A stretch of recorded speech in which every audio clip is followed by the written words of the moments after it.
guys, today I want to talk about next topic of your expenses in Canada, and it's going to be transportation.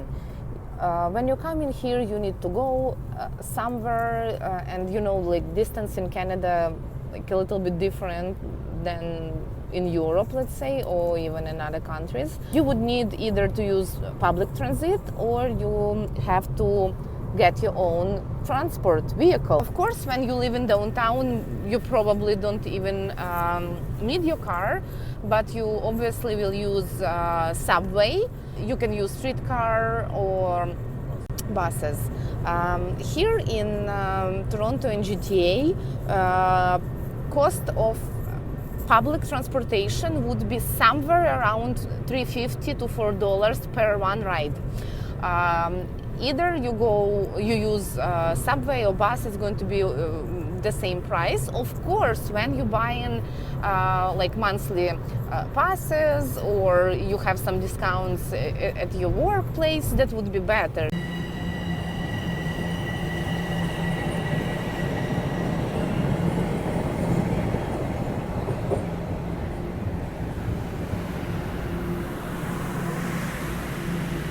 And you can get monthly pass around like $150 or $250, somewhere between, and that's great savings, of course, because when you use your like single ride tickets, you can go only in one direction. In downtown Toronto, you can go either like one direction, and you can use any transportation, like you can use subway and then you can change it and take a bus.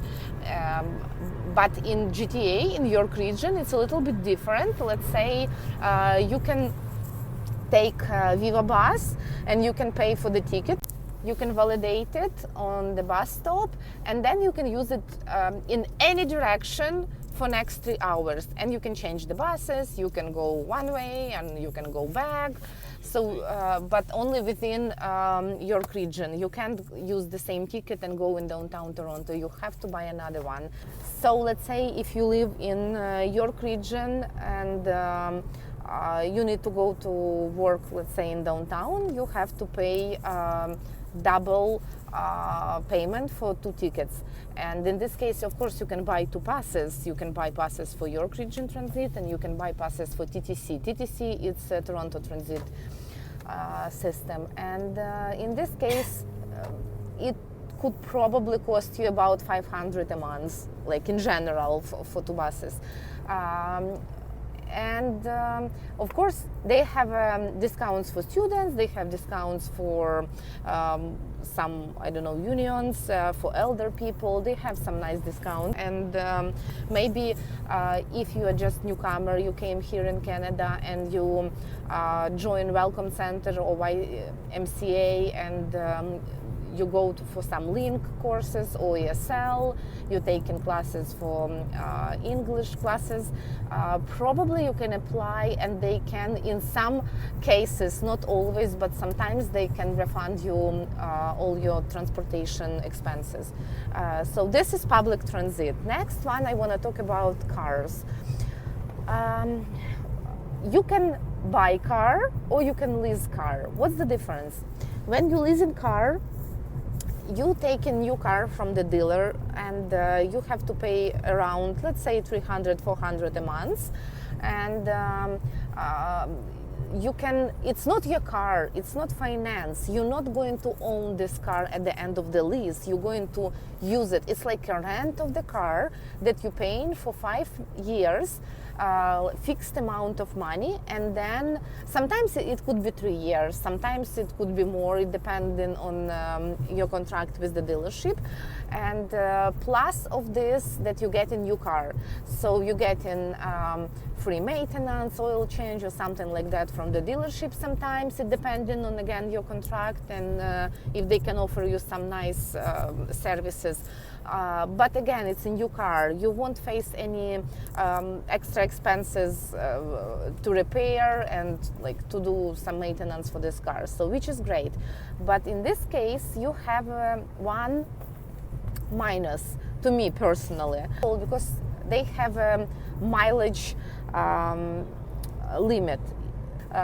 Their mileage limit usually is 20,000 per year and 2025, so it's not bad. But if you live somewhere, like we live like 80 kilometers from Toronto, and we have to go every single day to Richmond Hill to work. So in this case, we drive every day like 150, 180 kilometers. In this case, it's going to be over limit, of course, and you have to pay extra, and this extra is pretty expensive. In this case, we can't consider a lease as an option for us personally. At the end of your term, of your lease term, you have to go back to your dealership, and they can give you a few options. First of all, you can pay out for your car and you can own it, or you can get a new car. If it's the same model, you can get even the same payments, or if it's another one, they can change a little bit. But again, first of all, you get a new car. You don't have any headache for repairing and maintenance and all that. To me, it is headache. For some people, that's fine, and they're not afraid of it. And you can choose any car you want, and you can sign new contracts. So in this case, every few years, like 3-5 years, you get a new car. Also, you can buy car. There are a few options. First of all, you can buy used car, and you can buy this used car paying cash from someone else, like, I don't know, on Kijiji or Craigslist, to someone who's selling. In this case, you don't have any warranties. If car will be broken in 1 month, it's your problem. You have to pay for it, and you have to fix it. And of course, it's up to you.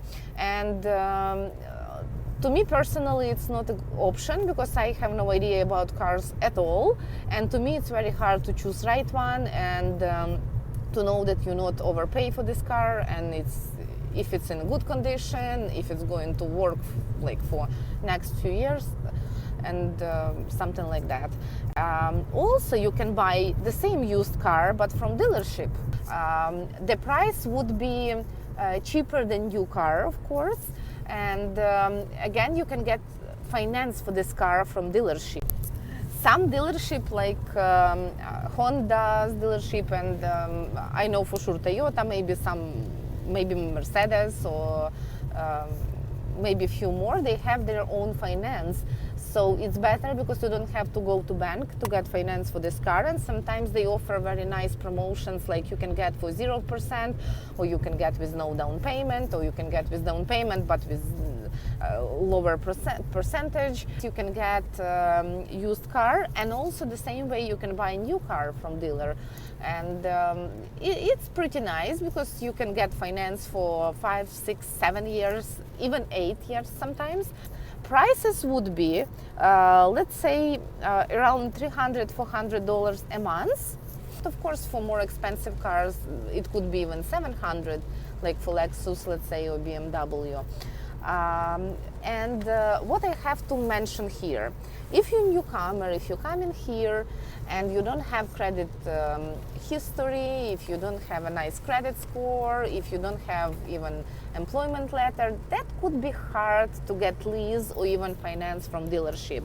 So in this case, the best option for you would be to buy some car and pay like $3,000-$5,000 for used car, and you can use it for a few years until you can build your nice credit history in Canada. What else you have to pay? You have to pay insurance. Insurance pretty expensive in Ontario. So for newcomers especially, when we just came here, we were paying, we were getting quotes.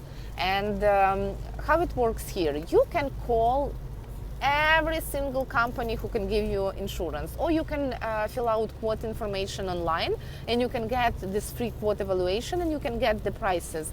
I strongly recommend to do it. I'm going to tell you why. When we just came here, we were getting some quotes, and prices were between $400 and even $590. It was the highest price we got for our car. We got car It was old car, Mazda. I don't even remember, it was 2002 or something. It was very, very old and like dated car. And we were trying to get insurance for this car, and it was so expensive. The cheapest we got for our first car here in Canada, it was 3 or 5 every single month. So a year it was like 3,600, somewhere around 3,600.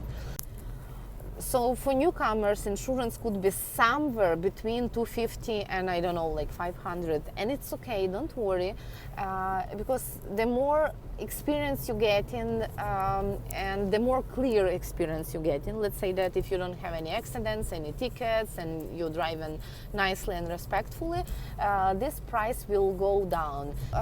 And right now we are paying for 2 cars, and we got it for $260 for 2 cars a month, which is great because for our old car, one-way insurance, we were paying 3 or 5 a month. So the more experience you get in, the cheaper rate you can get from other companies. And don't be shy, don't be ashamed to call them and ask them. Ask them for some discounts, for some promotions. Maybe they have some nice, I don't know, something going on, some events or something, so you can sign up and get your email with some, get 50% for, or something. Don't be shy to ask. That's okay. We call it shop around. Call every single company and tell them, oh, you know, like another company, they offer me this price. Can you do something like that? And yes, sometimes they can, but you have to ask for that. And of course, you have to pay for gas. So that's going to be pretty much your expenses in case if you buy a car. If you live close to your work, and it could be somewhere between 100 and 200 a month if you have to drive every single day. Sometimes it could be higher, and let's say right now every time we drive like probably 150, 180 kilometers a day, we spend somewhere between 400 and 500 a month for gas. And when we used to have another car, it was Honda CR-V. I was driving probably like 45, 50 kilometers, and it was, I would say, 700 to 800 for gas a month. So before you buy a car, you have to consider this.